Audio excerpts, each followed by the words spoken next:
Assalamualaikum warahmatullahi wabarakatuh. Assalamualaikum warahmatullahi wabarakatuh. Halo Besti, gimana kalian? Sudah buka puasa belum? Kayak Sam ini lagi ngemil jam setengah 10 malam guys hari ini. Tadi saya ke toko Indonesia ya. Saya nemuin roti zaman SD guys.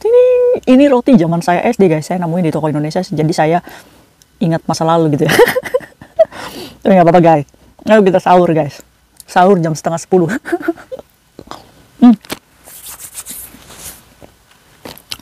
Enak. Alhamdulillah ya guys ya, semoga kita selalu sehat, berkah ya guys ya, lancar puasanya, jos, gandos. By the way, kalian udah gajian belum? Kalau udah gajian jangan lupa ingat emak sama bapak di rumah, tawarin tuh, mak ada uang nggak? Mak mau makan enak nggak? Ya kalau kalian udah gajian jangan lupa guys, ingat keluarga, masukin aja uang kalian ke YourPay guys. Nah kalian nih bisa nih kirim nih keluarga nih secepat kilat. Kalian bisa nih unduh aplikasi YourPay di Android kalian ya guys ya, ke Play Store. Kalian ketik YourPay, terus unduh aplikasinya, daftar akun terlebih dahulu, verifikasi, baru kalian bisa masukin uang melalui Circle atau Chandra ya guys ya. Memang ada jeda waktunya guys, kalian tunggu aja uang kalian itu 15 menit sampai 20 menit pasti masuk. Ya, karena aplikasi ini aman guys, dilindungi Bank Indonesia sama Kominfo ya guys ya.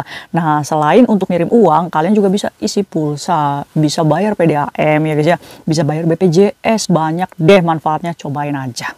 Oke, by the way, banyak nih chat yang masuk ke Kayak Cisam. Kayak Cisam, KJRI itu jahat loh. Kenapa KJRI jahat? Saya udah lama nggak ke KJRI ya guys ya. Kayak Cisam, kenapa KJRI itu mendukung itu pemerintah Hong Kong itu untuk yang mau notis atau ngebreak kontrak suruh pulang dulu ke Indonesia. Terus saya nanya, kamu dapat kabar dari mana? Itu kak, di websitenya KJRI.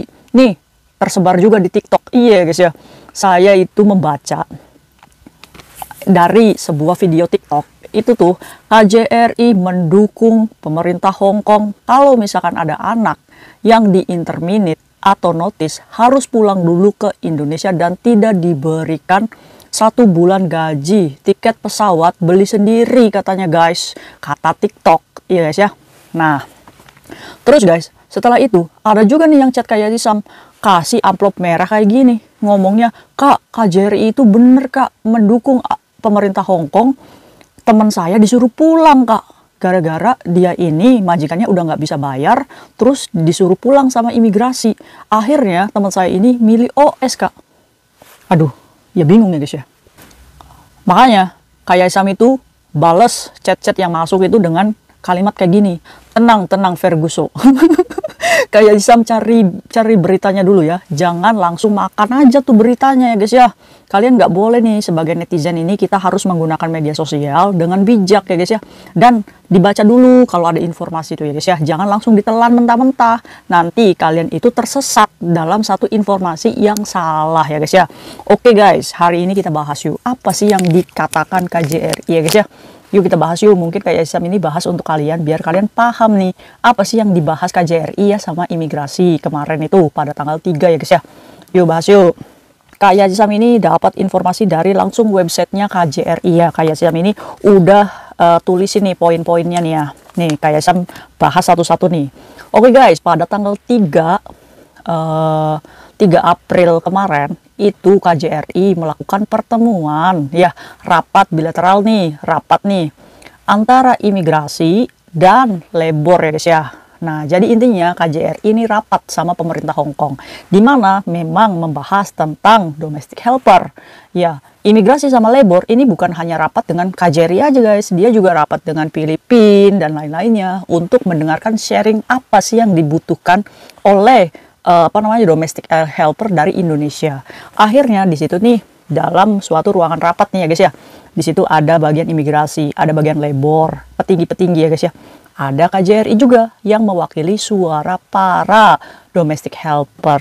Nah, poin yang pertama, KJRI itu memberitahukan nih kepada imigrasi sama labor tentang upah minimum ya guys ya.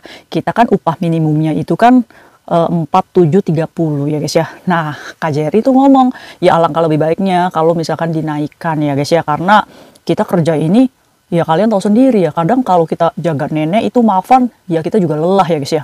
Nah KJRI itu ngomong tuh sama imigrasi, ya kalau bisa upah minimumnya itu dipertimbangkan ya guys ya. Itu poin pertamanya tuh. Nah jadi KJRI ini membantu kita sebenarnya guys. Jadi kalian jangan suuzon dulu ya sama KJRI. Nah yang kedua, itu membahas tentang tunjangan makan kita guys. KJRI ini ngomong sama imigrasi sama bagian labor nih, kalau CCCC itu banyak mengadukan bahwa jatah makannya yang 1.000 sekian itu pada kenyataannya itu nggak dapatnya itu ya guys ya, cuma dijatah makan telur aja satu. Makan telur aja satu, dan itu pun diomelin terus kalau telurnya habis. Ngerasa yang ngerasa. Gitu guys. Jadi KJRI itu ngomong kalau misalkan teman-teman kita ini jatah makan itu cuma di kontrak kerja aja 1.000, pada kenyataannya kita makan telur aja. Itu guys yang diperjuangkan KJRI. Nah yang ketiga, KJRI juga nih ngomong nih sama imigrasi sama labor nih, tolonglah kasih bonus nih untuk CCCC Indonesia juga ya guys ya, domestic helper gitu. Karena bagaimanapun domestic helper yang bekerja di Hong Kong ini sudah membantu perekonomian Hong Kong itu sendiri ya guys ya. Iya dong, iya kan? Gitu guys. Jadi KJRI itu ngerayu imigrasi sama labor tuh biar kita ini dapat bonus gitu guys. Ada bonusnya. Amin ya guys ya. Semoga didengar aja tuh. Amin.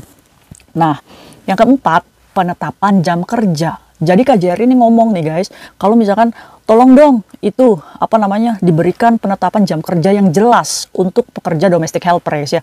Jangan kita bangun subuh selesai jam 1 malam baru mandi ya guys ya. Itu yang terjadi dan dialami oleh teman-teman kita. Makanya pemerintah ini menghimbau imigrasi dan labor untuk menetapkan jam kerja yang jelas untuk domestic helper tuh berapa jam sih seharinya. Iya guys. Kayak di Korengan gitu ya.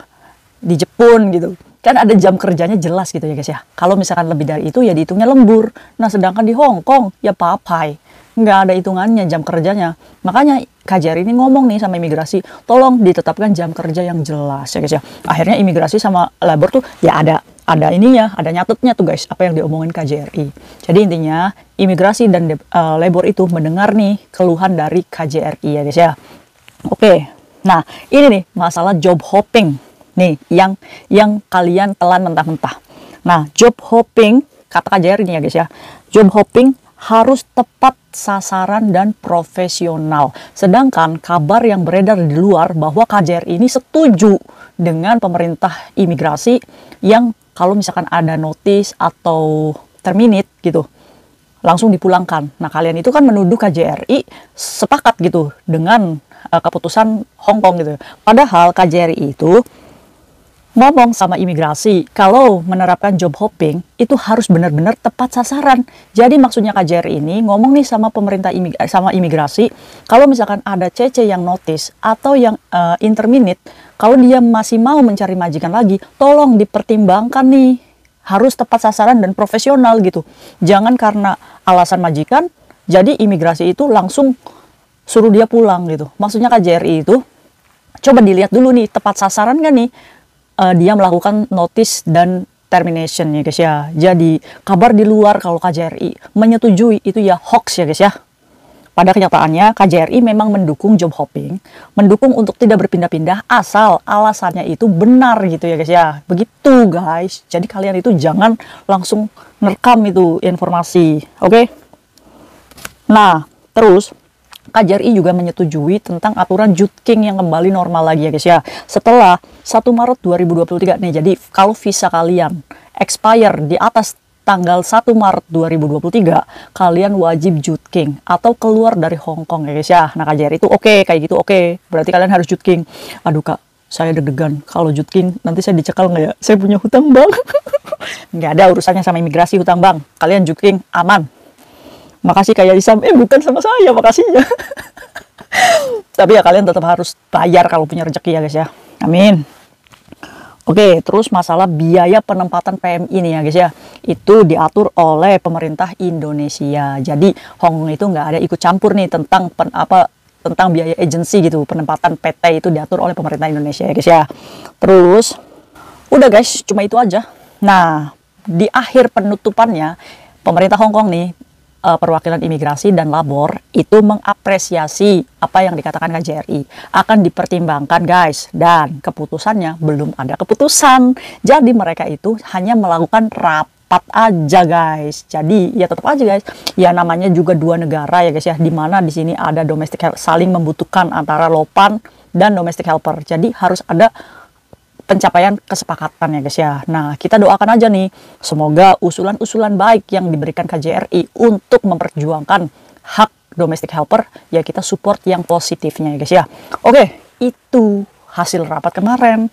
Oke, jadi kalian jangan terlalu membenci pemerintah sendiri ya guys ya. Kalian jangan mendidik diri kalian untuk menjadi netizen gitu. Aduh. Oke guys, nah masalah surat amplop merah ini, gara-gara kemarin rapat KJRI. Bener nggak kak? Setelah saya cek, saya telepon anaknya, saya nanya, kenapa ini anak bisa disuruh pulang sama imigrasi? Akhirnya guys, ceritanya kayak gini. Jadi anak ini kerja 3 tahun di Hong Kong. Dia sudah berganti-ganti majikan, notice dan interminate sudah 2 kali, dan ketiga kalinya ini guys. Ketiga kalinya alasannya anaknya tersebut ngomong kalau misalkan lopannya ini udah nggak bisa bayar. Ya nggak tahu ya guys ya, ini benar atau enggak. Tapi dia ini disuruh datang ke imigrasi untuk pulang dulu ke Indonesia guys. Karena dalam 3 tahun itu dia itu interminate, notice, dan terminate lagi 3 kali. Dan itu tidak diberikan kesempatan untuk menunggu visa di sini ya guys ya. Jadi akhirnya imigrasi mengeluarkan kebijakan untuk anaknya ini pulang dulu ke Indonesia. Itu memerangi yang namanya job hopping ya guys ya. Jadi untuk meminimalisir biar kita nggak dituduh job hopping, biar kitanya itu nggak berpindah-pindah majikan, jadi disuruh pulang dulu tuh proses dari Indonesia. Yang jadi sedihnya, anak ini memilih kabur guys, dimana imigrasi ini memberikan waktu 7 hari aja untuk segera meninggalkan Hong Kong ya guys ya, dengan selamat. Tapi anak ini memilih jadi anak overstay, dan sekarang nggak tahu di mana dia memilih menjadi anak OS luaran, karena dia nggak mau pulang dan proses secara on proses lagi ya guys ya, dia pengennya instan. Ya kita kembalikan lagi, jangan salahkan pemerintah ya guys ya. Itu adalah keputusan kalian sendiri untuk menjadi anak overstay. Nih warningnya untuk kita. Makanya kita bekerja sudah baik-baik saja. Ya guys ya. Kita jalani sekeras apapun kesulitan kita bekerja di majikan, kita harus bertahan. Selama itu tidak dilakukan kekerasan fisik. Ya memang mental kita kena. Tapi ya banyak istighfar aja. Ingat, Allah itu tidak membebankan suatu ujian di luar kemampuan hambanya. Jadi kalian nggak boleh manja. Kalian harus berprinsip, oke, berarti saya mampu nih. 2 tahun itu dijalani, insya Allah cepet kok guys. Ya, jadi ya saya warning ke kalian, bekerja baik-baik dengan niat mencari rezeki yang berkah. Insya Allah lancar ya guys ya. Amin ya robbal alamin. Oke guys, mungkin itu aja informasi yang bisa kayak bagi ke kalian. Semoga bermanfaat ya guys ya. See you next video. Bye. Assalamualaikum warahmatullahi wabarakatuh. Nanti saya diomelin guys, nggak ucap salam. Yuk lanjut. Cheers.